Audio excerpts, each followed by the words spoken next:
terroristes. Une enquête de France 24, reprenant des données officielles américaines, accuse le 30 juillet 2014 la France d'être ni plus ni moins que la première banquière des djihadistes au Sahel. Ça, c'est le titre que France 24 avait choisi. Le titre, c'est « Otage. La France, premier banquier des djihadistes au Sahel ». Citation.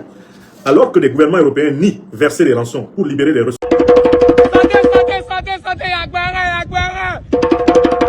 Messieurs, soyez les bienvenus.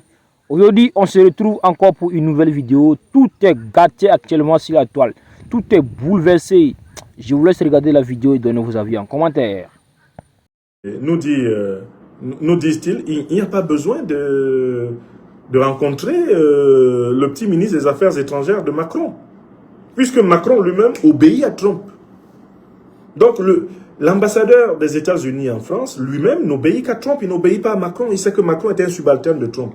Et que lui-même, dans la hiérarchie trumpienne, lui, l'ambassadeur des États-Unis en France, est supérieur à Macron. Alors, vous avez vu, ils m'ont chargé de tous les péchés d'Israël. Mais quelqu'un qui les humilie en plein jour comme cela, ils ne sont même pas capables de lui ordonner de quitter symboliquement le sol français et d'être remplacé par un autre ambassadeur. C'est là où vous vous rendez compte qu'en réalité, la haine et le défoulement de haine d'Emmanuel Macron contre les panafricanistes, le défoulement de haine d'Emmanuel Macron contre votre serviteur n'est rien d'autre que une manière pour lui de compenser ses insuffisances psychologiques et morales face à son maître américain. En fait, Macron était un président dominé. C'était un président battu par son supérieur impérialiste Donald Trump. Et c'est cette colère d'homme politique dominé, battu par son chef Donald Trump, c'est cette colère qu'il défoule sur nous autres. C'est un homme politique battu. Battu par son chef Trump. Macron est humilié matin, midi et soir par Donald Trump, le commandant suprême de l'Occident politique. Et il vient se défouler, croit-il, sur nous autres. Parce qu'il croit que nous n'avons pas, à notre soutien, une grande puissance. Il vient se défouler sur nous en pensant ainsi compenser ses carences affectives, contractées dans les bastonnades diplomatiques que lui inflige tout naturellement, le terrible, Donald Trump, le père fouettard, de Washington. Donc voilà comment je perce la première énigme du comportement, de Macron. Je le comprends mieux à partir de là. Je dis, ah voilà, enfin je comprends pourquoi Macron est inutilement brutal. Il a la brutalité des gens qui sont battus quelque part. En fait, il est battu diplomatiquement, j'entends, matin, midi et soir par Trump. Et donc, il essaie de se défouler sur ceux qui, éventuellement autour de lui, sont sans protection. C'est typiquement le comportement d'un homme battu. Voilà l'une des clés. Parce que regardez la mollesse avec laquelle il réplique à un ambassadeur qui méprise toute la France, qui méprise la République française. Un ambassadeur qui dit « Je suis à Paris, mais je ne vais pas déférer à la convocation de Barrot. Je ne vais pas au Quai d'Orsay, je m'en fiche. » Si ça se trouve, même, il est allé manger une bonne glace sur les Champs-Élysées. Il est allé manger une bonne glace sur la place à Saint-Germain-des-Prés. Si ça se trouve même, l'ambassadeur est allé se faire une bonne piscine ou une bonne balade dans les quartiers autour de la Tour Eiffel. Vraiment, il n'avait pas le temps de causer avec Jean-Noël Barrot. Parce que Jean-Noël Barrot, pour lui, ne représente rien, puisque Macron, pour lui, ne représente rien. Trump l'a dit plusieurs fois, il a dit, mais Macron, il va partir du pouvoir bientôt, il ne sert à rien. Oui, ce sont les mots de Trump. Macron ne sert à rien, il va partir du pouvoir bientôt.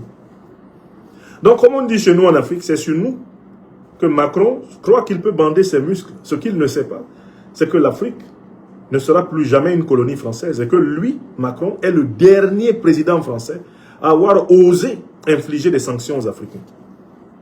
Macron est le dernier président français qui aura osé infliger des sanctions aux Africains. Car la roue de l'histoire va s'inverser et les sanctions, elles ne viendront plus de la France, elles viendront de l'Afrique. Les puissances africaines qui sont en train de se relever, de se reconstruire en fédération, en confédération, elles seront en capacité de sanctionner bientôt tous les dirigeants criminels économiques, criminels humains, criminels financiers, criminels diplomatiques de la France. Vous allez voir. Vous ne pouvez pas le faire aux Américains. Ce que vous ne savez pas, c'est que bientôt, vous ne pourrez pas le faire aux Africains. Écrivez ça. Tilana Yomi. Passons au troisième sujet de cette émission. Je voudrais parler enfin de la situation au Nigeria. Mon attention a été attirée par une information. Et je salue ici le secrétariat général des Lions et Lions Indomptables, la libération panafricaine du Cameroun, qui a attiré mon attention, en la personne de Maître Corinne Jeanne Eléa Tangan, que je remercie.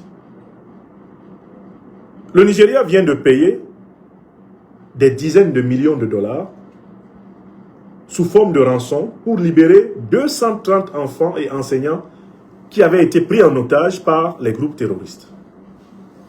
Le Nigeria, d'Adebola Tinubu, vient de payer des dizaines de millions de dollars aux organisations terroristes pour obtenir la libération de plus de 230 enfants et enseignants. Cette information peut passer inaperçue, elle peut paraître banale, mais ce que vous n'avez pas compris, c'est que cette information nous permet de comprendre que Tinubu finance le terrorisme dans son propre pays. Cette information confirme un mécanisme de financement du terrorisme que certains d'entre vous n'avaient pas vu. C'est le financement du terrorisme à travers le paiement des rançons aux otages. On sait même que c'est un mécanisme qui est tellement huilé que pour financer les organisations terroristes, les puissances néocolonialistes et impérialistes occidentales et moyen-orientales leur donnent des otages. C'est-à-dire qu'on veut donner de l'argent à Al-Qaïda, on veut donner de l'argent à l'État islamique au Grand Sahel. Qu'est-ce qu'on fait? On prend des ressortissants européens, occidentaux ou africains, opportunément, on les donne comme otages à Al-Qaïda ou à l'État islamique. Et sous couvert de les libérer, on donne beaucoup d'argent à Al-Qaïda et l'État islamique, sous forme donc de rançons. Et ce sont ces rançons qui leur permettent de s'approvisionner tout naturellement en armes, de payer les combattants, de s'approvisionner en marchandises, de s'acheter des motos, et bref, en fait, de se renflouer et de continuer la mission de déstabilisation de l'Afrique qui leur a été précisément donnée par les puissances impérialistes occidentales et par le néocolonialisme français. Donc, ce que Tinubu fait là n'est rien d'autre que l'application d'une des stratégies que l'impérial terrorisme a toujours utilisées pour nourrir le terrorisme. On donne des otages et sous couvert de libérer les otages, on finance les organisations terroristes. Ce fait a été reconnu dans un article publié par France 24 le 30 juillet 2014. Cet article est l'une des masterpieces de mon livre « L'impérial terrorisme ». Permettez-moi de vous consulter sérieusement cet article. Je vais prendre un exemplaire de ce maître ouvrage pour vous le commenter opportunément. Vraiment, c'est nécessaire. Le rappel sauve l'âme. Comme disent les anciens, le rappel sauve l'âme. Voilà. L'impérial terrorisme n'est jamais loin. Ici, à l'Institut. Et le voici. Vous avez la version européenne de l'impérial terrorisme, que vous pouvez avoir via Amazon, même si M. Macron ne me permet plus de gagner mes royalties. Procurez-vous l'ouvrage. Voilà. Voici l'article en question. Il est à la page de l'édition malienne, à la page 47. À la page 47 de l'édition malienne de notre ouvrage. Que disait cet article? Une autre source évidente, page 46, du financement des organisations terroristes qui opèrent aujourd'hui en Afrique, c'est évidemment le paiement des rançons, suite à des enlèvements plus ou moins avérés à Al-Qaïda et l'État islamique par de nombreuses puissances occidentales. Au point que ce mécanisme s'avère l'une des sources essentielles de renouvellement des revenus des 10 groupes terroristes. Une enquête de France 24, reprenant des données officielles américaines, accuse le 30 juillet 2014 la France d'être ni plus ni moins que la première banquière des djihadistes au Sahel. Ça, c'est le titre que France 24 avait choisi. Le titre, c'est « Otage. La France, premier banquier des djihadistes au Sahel ». Citation. Alors que des gouvernements européens nient verser les rançons pour libérer les ressortissants détenus par Al-Qaïda et ses alliés, le New York Times révèle dans son édition de mardi 29 juillet 2014, que les djihadistes ont récolté au moins 125 millions de dollars américains, soit 93 millions d'euros, grâce aux enlèvements depuis 2008, dont 66 millions, c'est-à-dire 49 millions d'euros pour la seule année 2013. Selon les chiffres du département américain du Trésor compilés par le journal, le total serait même de 165 millions de dollars, soit 123 millions d'euros sur la même période. Ces sommes proviendraient dans leur grande majorité de pays européens. Certains paiements ont parfois été déguisés en aide au développement. Dévoile le New York Times dans un article étayé de nombreux témoignages d'anciens otages, négociateurs, de diplomates et de représentants de gouvernements de 10 pays en Europe, en Afrique et au Moyen-Orient. L'enquête du New York Times répertorie plus de 90 millions de dollars versés à Al-Qaïda au Maghreb islamique depuis 2008 par la Suisse, l'Espagne, l'Autriche, par le groupe nucléaire français Areva et 2 paiements provenant de sources indéterminées. La seule libération de 4 otages français au Sahel en octobre 2013 se serait faite en échange d'une rançon de 30 millions d'euros, écrit le New York Times. Les insurgés Shebab en Somalie ont reçu 5,1 millions de dollars de l'Espagne, tandis qu'Al-Qaïda dans la péninsule arabique, Aqaba au Yémen, a reçu près de 30 millions de dollars en 2 versements, l'un du Qatar et d'Oman, l'autre d'origine indéterminée, écrit le quotidien. Seule une poignée de pays, États-Unis et Grande-Bretagne en tête, ont refusé de payer pour libérer leurs ressortissants enlevés. C'est faux. Ça aussi, c'est un mensonge du New York Times, affirme le journal, avec pour résultat que seulement quelques-uns ont été sauvés, soit par des interventions similaires, soit en s'échappant. Cependant, les États-Unis ont été disposés à négocier dans certains cas, comme récemment en échangeant 5 prisonniers talibans détenus à Guantanamo contre le soldat américain Bo Bergdahl, capturé en Afghanistan. Alors que le réseau d'Al-Qaïda a été financé à l'origine principalement par de riches donateurs, les enlèvements comme rançon sont devenus aujourd'hui la plus importante source de financement du terrorisme, avait averti David Cohen, sous-secrétaire du Trésor américain pour le terrorisme et le renseignement financier, dans un discours en 2012. Citation. « Chaque transaction encourage une autre transaction. » Fin de citation. L'organisation terroriste a ouvertement reconnu cette aubaine, note le journal. Citation. « L'enlèvement d'otages est un butin facile. » Fin de citation, a écrit Nasser al-Ouhachi, le chef d'Al-Qaïda dans la péninsule arabique. Et il a continué. « C'est un butin facile que je pourrais décrire comme un commerce rentable et un précieux trésor. » Fin de citation. Selon al-Ouhachi, l'argent de la rançon, soit environ 10 millions de dollars par otage dans les affaires récentes, représente jusqu'à la moitié de son budget de fonctionnement. En 2013, les dirigeants du G8 se sont engagés à rejeter sans équivoque le paiement de rançon aux terroristes, mais sans imposer une interdiction formelle. Mais le fait que l'Europe et ses intermédiaires continuent à payer a mis en place un cercle vicieux, écrit le New York Times avec AFP. Donc voilà un extrait, voilà un extrait de la presse française du 30 juillet 2014. Donc ce que le Nigeria vient de faire, verser des millions de dollars aux criminels qui ensanglantent le Nigeria, en échange de la libération des 230 otages, relève du même montage. Ils ont laissé enlever les gens pour avoir ainsi un alibi leur permettant de renflouer les caisses des terroristes. Les enlèvements sont de plus en plus organisés par les puissances qui elles-mêmes, en réalité, financent le terrorisme à travers ce subterfuge. Sous couvert de libérer des otages, on renfloue l'organisation terroriste pour qu'elle continue son travail, à savoir semer le chaos pour imposer l'ordre impérialiste, occidental et moyen-oriental. Tout est dans ce livre.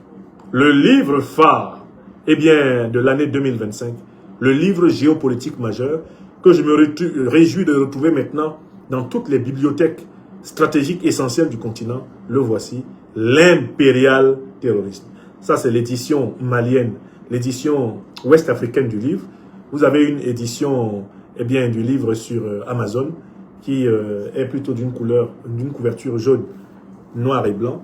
En tout cas, vous connaissez cet ouvrage, exploitez-le, c'est un manifeste à la vérité. Je conclus dans mon propos. Nous avons clairement la preuve que le gouvernement de Tinubu est un gouvernement terro-impérialiste.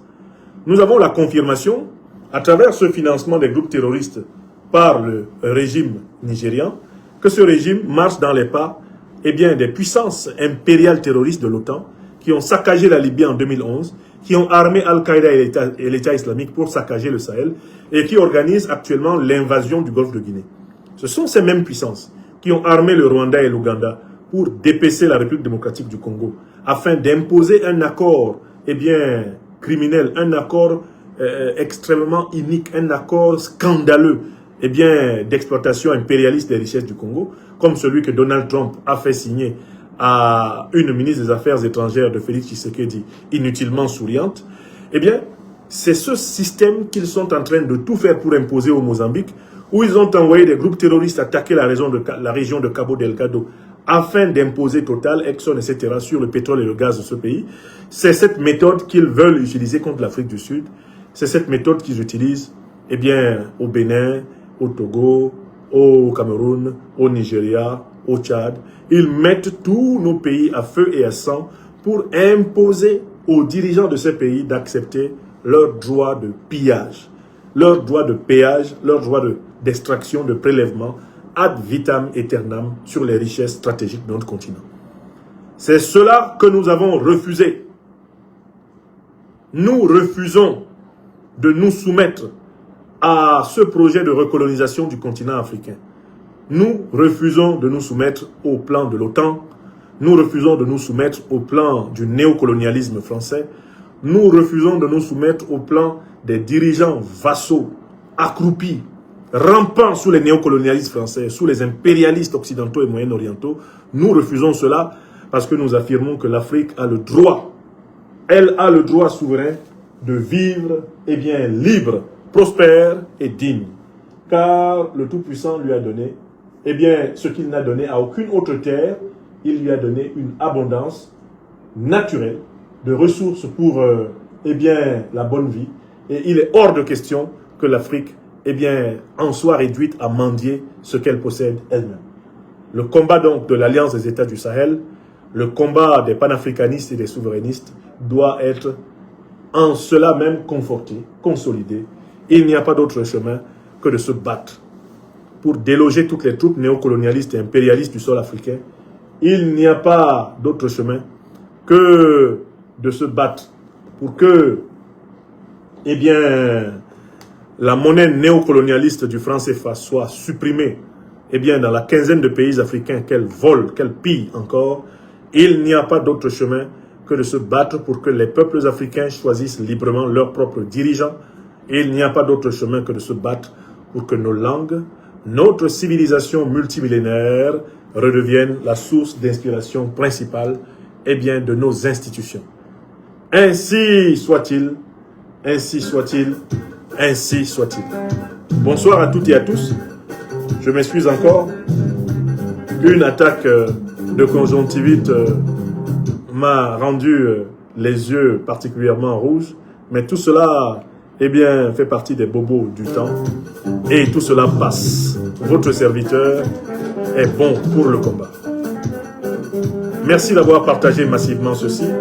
Je vous donnerai demain les nouvelles de la grande persécution qui est menée par le régime d'Emmanuel Macron contre moi. Il y a quelques nouvelles à partager avec vous. Et dès demain, nous allons organiser la solidarité internationale de nos amis à partir de la place de Bamako.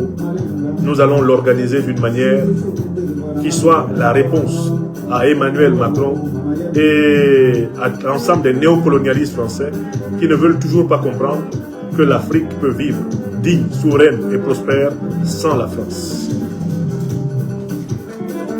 Soyez à l'écoute.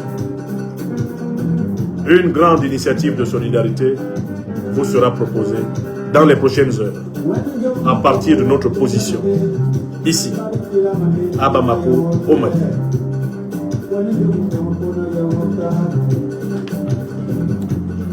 Monsieur Macron peut faire la loi en France, mais il ne peut pas la faire hors de France. On va le lui montrer.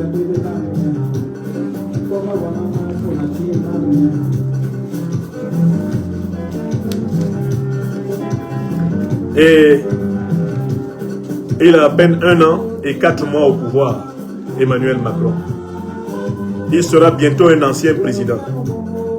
Et son sort sera pire que celui du grand malfrat, du grand voyou barbare, Nicolas Paul Stéphane Sarkozy de Nagui Boksha. Macron connaîtra une longue détention pour tous les scandales et toutes les casseroles qu'il traîne. Il ne paie rien pour attendre. Sa descente du pouvoir sera catastrophique.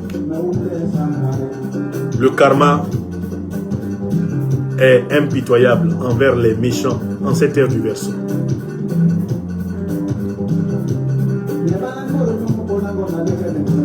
Et qui jamli gwengen. Alors, c'était le symbole du jour. Le cavalier combattant du Yenenga, l'étalon du Burkina Faso. Cette belle statuette qui m'a été offerte par le gouvernement panafricain du Burkina Faso, elle symbolise mon état d'esprit. Et c'est cet état d'esprit que toute l'Afrique doit développer. Debout sur nos chevaux, prêts au combat pour la souveraineté, la prospérité et la dignité des Africaines et des Africains. Comme ce chevalier, comme ce noble chevalier du Burkina Faso, que chaque Africaine, eh bien, relève en lui, en elle, le chevalier de la cité bienfaisante, le chevalier de la justice, le chevalier de la vérité, le chevalier de la solidarité africaine. Qu'il se lève en chacune et en chacun d'entre nous. Soyez bénis, mes amis. Et merci infiniment pour vos prières. Merci pour votre soutien. Merci à ceux qui ne sont pas découragés. Merci à ceux qui ne baissent pas la tête, ceux qui ne baissent pas les bras, à ceux qui ne se laissent pas intimider. Merci à ceux qui marchent sur le sentier lumineux de l'éveil, de la relève africaine. Ainsi soit-il. Bénédictions infinies à la terre africaine du Mali, à ses autorités, à la tête desquelles son Excellence, Monsieur le Général d'Armée Assimi Goïta, président de la transition de la République du Mali, chef de l'État. Bénédictions infinies aux dirigeants de l'Alliance des États du Sahel, les présidents, eh bien, Ibrahim Traoré et Abdourahmane Tiani, aux côtés du président Goïta. Qu'ils tiennent bon dans la cohésion, dans l'union, qu'ils tiennent bon. Nous sommes dans une phase critique de notre histoire. Nous n'avons pas le droit aux atermoiements. Nous n'avons pas le droit à l'à peu près. Ne nous laissons pas désunir. Ne nous laissons pas flatter. Ne nous laissons pas distraire. Nous connaissons les maladies dont souffre l'Afrique politique depuis plusieurs millénaires. Ne laissons aucune d'entre elles se développer parmi nous. Car c'est une question de vie ou de mort pour la civilisation négro-africaine. Oui, Job. Au nom de Dieu. Et oui, Job. Et oui, Job. On n'a pas le droit de se rater. Nous sommes dans un virage décisif pour notre continent, pour la communauté africaine, sur tous les continents. Nous n'avons pas droit à l'erreur. Nous devons mener le bon combat et tenir bon. Tenir bon. Tenir bon sur tous les fronts. Tenir bon. Dédicace spéciale aux forces armées maliennes, aux forces de défense et de sécurité du Burkina Faso, aux forces armées nigériennes et à toutes les forces armées africaines qui combattent authentiquement et sincèrement le terrorisme et l'impérialisme. Dédicace spéciale. Nous leur devons la paix et la sécurité que nous avons. Li Gwengen. Li Gwengen. Li Gwengen.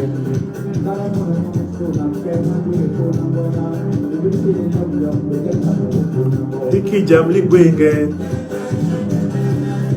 Li Gwengen. Anol burlong ba Gwengen. Merci beaucoup. Bonsoir à toutes et à tous. Portez-vous bien. Et merci à celles et ceux qui ont partagé massivement ce programme. À bientôt. À bientôt.